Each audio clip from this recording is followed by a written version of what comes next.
रात्री जवळपास 1:30 वाजता एक जे दोन रायव्हल ग्रुप दिसतो, ज्यामध्ये की एक अनिल पंजाबी, साहिल आला यांचे काही असोसिएट्स ग्रुप्स आणि दुसरी बाजू अरिजित चौहान असा त्यांचे जे 2-3 मंडळी होता तिथे. तो असा दोन रायव्हल ग्रुप दिसतो, ज्यामध्ये की रात्री मारामारी झाली ई स्क्वायर मॉल जवळ आणि त्यामध्ये स्पॉटवर सिरियसली इंजर्ड जे झाला दोन्ही रायव्हल ग्रुपच्या एक इंजर्ड झाला सिरियसली, अरिजित चौहान आणि तसेच दुसरा अरबाज एके जे अरबाज एके साहिल आला आणि अनिल पंजाबी ग्रुपचा मेंबर आहे, असोसिएट आहे, त्यांच्या सोबत असतो असा दिसतो.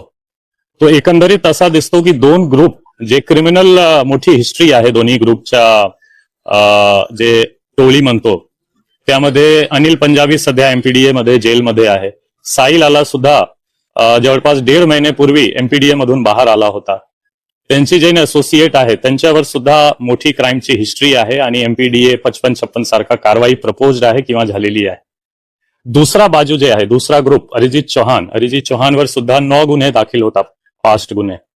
त्यांच्यासोबत जे एक आरोपी जे आम्ही अरेस्ट पण केलेला आहे, इंजर्ड आहे, त्यांच्यावर सुद्धा एमपीडीए ची कारवाई झाली होती, 2025 मध्ये बाहेर आला होता.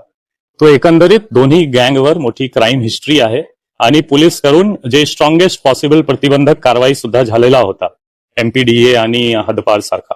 आणि हा दोन्ही गँगची रायव्हलरी मध्ये ई स्क्वायर जवळ रात्री इन्सिडेंट झाला आणि जे अनिल पंजाबी साहिल आला ग्रुपच्या 2 मेंबर असोसिएट्स म्हणू शकतो आपण, अरबाज आणि आवेज, हा दोन्हीची डेथ झालेली आहे एक बाजू, दुसरा बाजू अरिजित चौहानची पण डेथ झालेली आहे. असा एकंदरीत 3 डेथ हा इन्सिडेंट मध्ये झाला. 2 जे आहे मोस्टली इथेच सिरियसली इंजर्ड होता आणि आवेज पण सिरियसली इंजर्ड होता. त्यांना सिव्हिल हॉस्पिटल फर्स्ट गेला जवळ असताना, नंतर रेफर झाला विष्णुपुरी आणि विष्णुपुरीमध्ये ते ऑलरेडी सिरियसली इंजर्ड कंडिशन मध्ये गेला होता आणि तिथे ऑलरेडी अरिजित चौहानचे भाऊ आणि वडील जे अरिजित चौहानची डेड बॉडी मॉर्चरीमध्ये शिफ्ट होत होता तिथे ऑलरेडी होता आणि तिथे पण त्यांच्यावर वार झाला.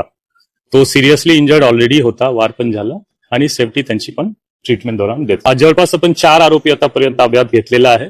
टीम्स बाकी जे लोक आहेत त्यांचे मागे आहे आणि मोठ्या पैमानेवर आपण मध्ये धरपकड आणि अरेस्ट करणार.